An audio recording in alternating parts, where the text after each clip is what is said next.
Here I have Lenovo Legion, and today I'm going to show you how to clear browsing data from this device.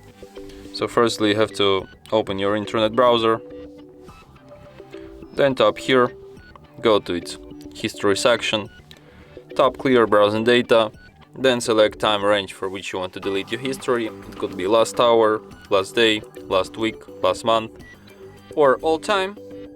Then select data formats which you want to delete. It could be browsing history, cookies inside data, cached images and files, and then just tap clear data. And after that, history will be cleared. And that's it. Thanks for watching. If you find this tutorial useful, don't forget to hit that like button and subscribe to our channel.